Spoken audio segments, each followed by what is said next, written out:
These are troubling times. We need everyone to be praying for that child. This has to stop. This must stop. Breaking new details out of South Memphis, where police say a student shot another student at Cummings School. Over the next 90 minutes, we will break down everything we know and the still unanswered questions. And it is a good evening tonight because we learned moments ago that the student victim is awake, recovering, and talked to his father already. I'm Merle Purvis. That is the best news, Merle. Good evening, everyone. I'm Darcy Thomas. Daryl is on assignment. Now, here is what we know at this hour. It was just 30 minutes ago. We learned, just like the victim, the suspected shooter is 13 years old. We know that the shooter is going to be charged with criminal attempt of first-degree murder later tonight. We also have learned that the school will reopen tomorrow morning. Now, we got an update from doctors at La Bonheur on the young injured student. We know, again, as Merle said, he is doing well tonight. He is talking with his doctors and, of course, his family members. Yeah, we're going to get a better look at where the school is located and what else is in that area. Cummings School is in South Memphis. It's close to Lemoyne on College. Now, tonight on Fox 13 News at 5, we do have team coverage.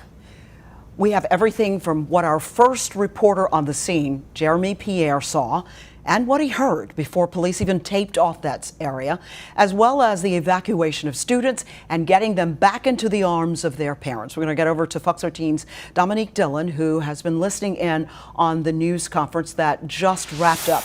Dominique, we heard the passion and the direction from both school leaders, community leaders, and MPD.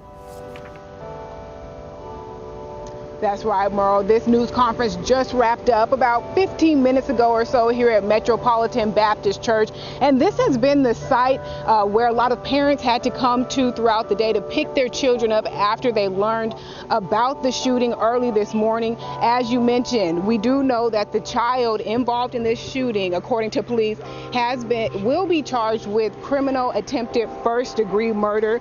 We can expect those charges formally later tonight. And we're also told that the shooter, the alleged shooter, was picked up by another person. We're told that person is not expected to face any charges because they were cooperative. But many are wondering the big question: how did this happen? How did this child get their hands on a gun? What was the motive? Memphis police say at this point in time they don't feel comfortable sharing the motive with us, but Superintendent Joris Ray, he also spoke here at this news conference, and he stressed the importance of parents making sure children don't get their hands on guns. And before you send your kid off to school, make sure you look through their backpack as well. Take a listen. I could not be more proud of the principal here. I could not be more proud of our teachers. I could not be more proud of the parents, and most of all, our precious students. We're told school is expected to resume tomorrow morning. So tomorrow you can bring your children to school, and we're also told that they're going to have resources as well as increased security. So we'll tell you more about that later at 5:30. Reporting live in South Memphis, Dominique Dillon, Fox 13 News.